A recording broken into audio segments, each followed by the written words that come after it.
नमस्कार दोस्तों, आप सभी का बहुत बहुत स्वागत है आपके अपने YouTube channel Aftab study classes में। तो दोस्तों, आज की क्लास में हम लोग बात करने वाले हैं इंग्लिश ग्रामर के लिए सेक्शन बी का टेस्ट, जिसमें आपको 15 नंबर का टेस्ट दिया जाएगा, जिसमें आपको frame, correct, preposition, verb, complete sentence, spellings, indirect speech, punctuation सभी के बारे में जानकारी दी जाएगी। इसलिए आप लोग वीडियो को लास्ट देखिएगा बिना स्किप किए। तो आइए वीडियो को स्टार्ट करते हैं।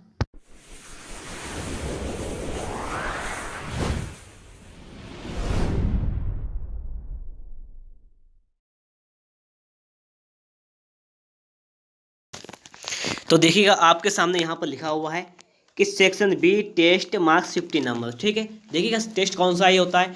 आपकी जो बुक होती है उसमें देखिएगा दो सेक्शन होते हैं। कौन कौन से? एक होता है हमारा सेक्शन ए, ठीक है, और हमारा एक होता है दोस्तों सेक्शन ए होता है, एक होता है सेक्शन बी। ठीक है, हमारे दो सेक्शन होते हैं किताब में। एक पेपर में क्या होता है, सेक्शन ए में हमारी बुक आती है 35 मार्क्स की, और सेकंड सेक्शन होता है सेक्शन बी, उसमें आती है हमारी ग्रामर 35 नंबर की, जिसमें से आपको ये 15 नंबर का ग्रामर स्टार्टिंग का दिया गया है। और जो 20 नंबर का ग्रामर बचा हुआ है देखिए बताते हैं उसमें भी क्या क्या आता है वो बता देते हैं आपको। ये तो 15 नंबर का ग्रामर इसमें कराने वाले इस वीडियो में। आगे का जो 20 नंबर का ग्रामर इसमें क्या क्या आता है, एक स्टोरी आती है हिंदी से इंग्लिश बनाने के लिए 4 नंबर की, एक एप्लीकेशन आता है हमारा, ठीक है, एप्लीकेशन लिखते हैं या हम लेटर लिखते हैं, 4 नंबर का आता है। ठीक है, एक आता है हमारा ऐसे आता है, निबंध जिसे कहते हैं आप, 6 नंबर का आता है। और एक हमारा आता है अनसीन, ग्रामर बस इतना आता है, 6 नंबर का ही आता है। तो देखिएगा 4 4 8 से 14 6 20 20 नंबर का तो ये हो गया, और 15 नंबर का ये टेस्ट होता है। ठीक है, तो आपको मैं बता दिया है। अब देखते हैं कि 15 नंबर में क्या क्या आता है, वो चीज़ चेक कर लेते हैं यहाँ पर। तो देखिएगा सबसे पहला हमारा क्वेश्चन लिखा हुआ है कि gave his the father poor 500 treatments rupees for frame correct. पहला हमारा सेंटेंस क्या आता है, फ्रेम करेक्ट आता है, 2 नंबर का आता है। एक बात क्या आता है किसका, फ्रेम करेक्ट का, वो भी कितने नंबर का आता है, 2 नंबर का आता है। ठीक है, अब यहाँ पे देखिएगा इसको फ्रेम करेक्ट का मतलब कि बाकी को हमें सही करना है। अब आप लोग बाकी को कैसे सही करेंगे ये चीज़ देखना है। सबसे पहले अगर हम कर्ता की बात करें यहाँ पे, तो कर्ता क्या हो जाएगा, देखिएगा यहाँ पे लिखा हुआ है gave his the father poor 500 treatments rupees father. देखिए फादर के आगे दा कभी नहीं लगता, तो हो जाएगा यहाँ से फादर, क्या उठाएंगे फादर, तो लिख लेंगे यहाँ पर फादर। ठीक है, लर्न करेंगे पता चल जाएगा हमने कितना लिख लिया है कि फादर लगाएंगे कि देखिए ई जा रहे हैं, वाइज कहीं नहीं लगा हुआ है, ए लिखा हुआ है गेव, गेव मैंने दिया तो लिखेंगे गेव। ठीक, फादर गेव। अब देखिए यहाँ पर क्या है लिखा हुआ है, the poor, father gave the poor, father gave the poor, पिता ने गरीब को दिया, क्या दिया, 500 रुपीज। क्या लिखा, 500 रुपीज, लिख लेंगे 5, ठीक है, 500, कहाँ पे निकाल लीजिएगा, उसको नोट भी करते जाइएगा, 500 रुपीज। और किसके लिए दिए, लिखा हुआ है आगे फॉर हिज ट्रीटमेंट, तो हो जाएगा फॉर हिज ट्रीटमेंट। ठीक है, ये तो हो जाएगा फॉर हिज ट्रीटमेंट। इस प्रकार से वाक्य हो जाएगा कि फादर गेव द पुअर, पापा ने गरीब को दिए 500 रुपीज, 500, पापा ने गरीब को 500 रुपये दिया फॉर हिज ट्रीटमेंट, उसके इलाज के लिए, कि पापा ने गरीब को उसके इलाज के लिए 500 रुपये दिए। सबसे पहला वाक्य हमारा आता है फ्रेम करेक्ट ग्रामर में। ठीक है, वो भी कितने नंबर का आता है, 2 नंबर का आता है। आगे बात करें, देखिए अगला सेंटेंस हमारा आता है एक्टिव से पैसिव बनाने के लिए, या पैसिव से एक्टिव। लिखा हुआ है कि फ्लाई स्प्रेड डिसीज, फ्लाई मैंने मक्खियाँ, स्प्रेड मैंने फैलाती हैं, डिसीज मैंने बीमारी की, बीमारी जो है मक्खियाँ बीमारी फैलाती हैं। इसको हमें क्या करना है, इसका हमें पैसिव बनाना है, 2 नंबर का आता है। देखिए इसके लिए क्या करना होता है, पता होना चाहिए कि कर्ता को कर्म बनाते हैं और कर्म को कर्ता। कर्म लिखा हुआ है डिसीज बीमारी, तो पहले इसको कर्ता बनाएंगे तो हो जाएगा डिसीज, क्या आ जाएगा, ये हो जाएगा डिसीज। अब इसके साथ में क्या लगाएंगे, इज आर एम, तो लगाएंगे इज, तो हो जाएगा डिसीज इज। ठीक है, स्प्रेड के लगाएंगे थर्ड हम, तो स्प्रेड स्पीड स्पीड वही होती है, तो हो जाएगा disease is spread, disease is spread. अब क्या लिखा हुआ है फ्लाइज, तो लिखेंगे बाई फ्लाइज, क्या हो जाएगा हमारा, ये हो जाएगा वाक्य कि disease is spread by flies, की बीमारी जो है मधुमक्खियों के द्वारा फैलाई जाती है। ये हमारा वाक्य हो जाएगा, 2 नंबर का है, एक्टिव पैसिव का आता है। आगे बात करें, देखिएगा क्वेश्चन नंबर 3 लिखा हुआ है आपके सामने, लिखा हुआ ही said to me will you help me in direct speech, मतलब डायरेक्ट से इनडायरेक्ट बनाना है। कितने नंबर का है, 2 नंबर का ये हमारा सेंटेंस है। देखिएगा एक क्वेश्चन, कौन सा वाक्य में क्वेश्चन मार्क लगा हुआ है, मतलब इंटरोगेटिव है। इसको कैसे बनाएंगे, सबसे पहले अगर बात करें देखिए लिखेंगे ही, और सेड टू को बदलते हैं क्वेश्चन मार्क के लिए आस्क्ड में, तो हो जाएगा ही आस्क्ड। ठीक है, ही आस्क्ड मी।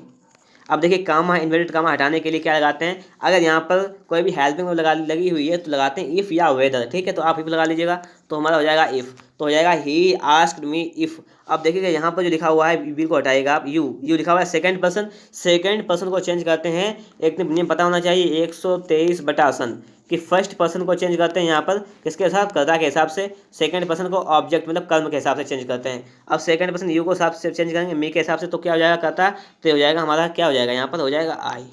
ठीक है, he asked me if I. और बिल का देखिएगा, ये बिल का वुड सेल का शुड, आई के साथ हमेशा शुड लगता है तो लगाइएगा शुड। ठीक है, सेल लगता है तो सेल का शुड हो जाएगा, तो हो जाएगा कि he asked me if I should help, help का हेल्प। और जो आगे आपके सामने यहाँ पे लिखा हुआ है इसके लिए आप क्या करेंगे देखिएगा, बताते हैं इसके लिए भी हम। और यहाँ पे लिखा हुआ है मी, आपको पता होना चाहिए कि मी हमारा कौन सा ऑब्जेक्ट है। यहाँ पर मी जो है हमारा कौन सा पर्सन है, बताना है आपको कि मी कौन सा पर्सन है। तो देखिएगा बात करें हम, तो मी जो है हमारा फर्स्ट पर्सन है, पता होना चाहिए कि आई और का परिवार और बी का परिवार जो है फर्स्ट पर्सन के अंदर आ जाता है, और यू का परिवार जो सेकंड पर्सन के अंदर आ जाता है। अब बाकी सभी जो बच्चे होते हैं सब थर्ड पर्सन में आ जाते हैं। तो हमारा पहला हो जाएगा कि he asked me if I should help, और मी है, मी किसके हिसाब चेंज होगा, फर्स्ट पर्सन किसके हिसाब चेंज होता है, कर्ता के हिसाब से, कर्ता है ही तो हो जाएगा हिम। तो इस प्रकार से हमारा वाक्य हो जाएगा इंडायरेक्ट में कि he asked me if I should help him. ठीक है, 2 नंबर का कंप्लीट हो जाएगा ये हमारा।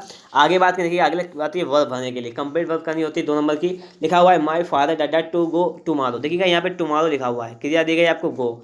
अब देखिए टुमारो मतलब फ्यूचर का टेंस होगा, फ्यूचर में क्या लगाते हैं, बिल सर लगाते हैं, तो क्या लगाएंगे, माई ब्रदर है तो उसमें लगाएंगे कि माई ब्रदर बिल, और उसकी फर्स्ट फॉर्म लगाएंगे गो, तो हो जाएगा will go to Agra tomorrow. ये हमारी क्रिया हो जाएगी 2 नंबर की, 2 नंबर मिलेंगे आपको। अगला लिखा हुआ है हु इज नॉकिंग, ठीक है, द डोर।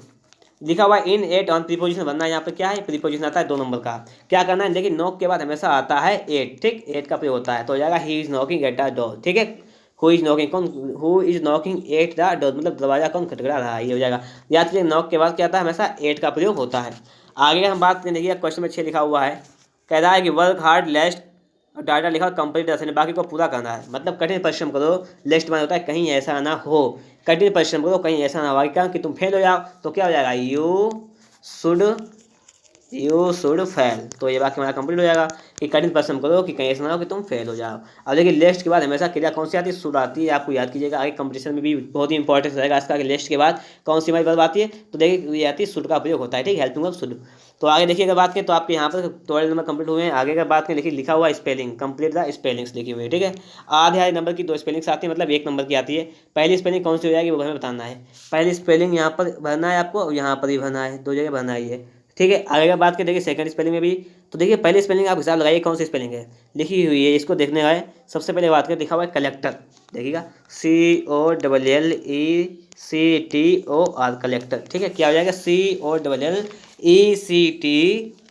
क्या हो जाएगी, कलेक्टर की हो जाएगी कि COLLECTOR। ठीक है, कलेक्टर। आगे देखिए लिखा हुआ है, आगे कौन सी स्पेलिंग लिखी हुई इसको देखना है। आगे देखिए लिखा हुआ है ट्रीजर्ड, TREASURED। ठीक, ट्रीजर्ड। ये हमारी 2 स्पेलिंग कंप्लीट हो जाएंगी। ठीक है, अब देखिएगा आपके समय लास्ट सेंटेंस लिखा हुआ है हमारा कि the principal said to the Hari look at the board side I shall be careful in future replied he. Punctuation, punctuation में हमें क्या लिखना होता है, कॉमा लगा, इन्वर्टेड कॉमा लगा है नहीं लगा है, फुल स्टॉप, बड़ा अक्षर, ये चीज़ हमें सभी चेक करनी पड़ती है यहाँ पर। ठीक है, अब देखिए इसके लिए हम इसको सेंटेंस को कैसे बनाएंगे। ठीक है, वो चीज़ सब ध्यान से देखिएगा। सबसे पहले लिखा हुआ है द प्रिंसिपल, तो द में देखिएगा क्या करेंगे, हम टी बड़ी बनाएंगे तो लिखेंगे द। ठीक है, प्रिंसिपल में पी बड़ी बनाएंगे तो लिखेंगे द प्रिंसिपल, द प्रिंसिपल। आगे लिखा हुआ है सेड टू हरी, तो सेड टू को ऐसे लिख देंगे, हरी लिखा हुआ है तो हरी में एच कैपिटल बना देंगे हरी। ठीक है, अब देखिए कॉमा, इन्वर्टेड कॉमा लगाएंगे, क्या करेंगे, कॉमा लगाएंगे, यहाँ पे कॉमा एक लगा लेंगे, फिर inverted comma, double comma start कर लेंगे। लिखा हुआ है लुक एट द बोर्ड, इतना लिखा हुआ है तो आप क्या करेंगे, लिखेंगे लुक, LOO के कैपिटल बनाएंगे लुक। फिर लिखा हुआ है eight the board, look at the board. ठीक है, अब क्या करेंगे, फुल स्टॉप लगा के कॉमा इनका बंद कर देंगे। अब उसके बाद लिखा हुआ है, उसके बाद क्या करेंगे, फिर आप क्या करेंगे देखना है आपको। यहाँ पे लिखा हुआ है sir I shall be careful in future replied he, इतना लिखा हुआ है, तो आप क्या करेंगे, डबल कामा से स्टार्ट करेंगे, डबल कामा से स्टार्ट करेंगे, फिर से यहीं इसके पास में है। ठीक है, यहाँ पे जगह नहीं है तो इसके पास में स्टार्ट करेंगे, फिर लिखेंगे सर के लिए बड़ा बनाएंगे, लिखेंगे सर। ठीक है, सर कामा लगा लेंगे सर के बाद, फिर लिखेंगे आई शैल, आई में आई कैपिटल बनाएंगे, फिर लिखेंगे shall be, I shall be careful. ठीक, I shall be careful in future. इतना लिखने के बाद अब आप क्या करेंगे, डबल कामा फिर बंद कर देंगे, कामा लगाया था डबल कामा, इसको बंद कर दिया। अब क्या करेंगे, कॉमा लगा कर लिखेंगे, अब आप लोग कामा फिर लगाएंगे, क्या करेंगे, एक कामा लगा कर आप लोग क्या लिखेंगे कि रिप्लाइड ही में क्या करेंगे, ही का ऐसे लिखेंगे क्योंकि लास्ट में आ जाए तो ही फुल स्टॉप। तो इस प्रकार से हमारा ये पंचुएट हो जाएगा। कॉपी में नोट कर लीजिएगा आप लोग। अगर आप लोगों को हमारा ये वीडियो अच्छा लगा है तो फटाफट से वीडियो को लाइक कीजिएगा। अगर आप हमारे चैनल पर नए जुड़े हुए हैं, अभी तक आपने मेरे चैनल को सब्सक्राइब नहीं किया तो चैनल को सब्सक्राइब के साथ में बेल आइकन को प्रेस कर लीजिएगा। वीडियो देखने के लिए आपका बहुत बहुत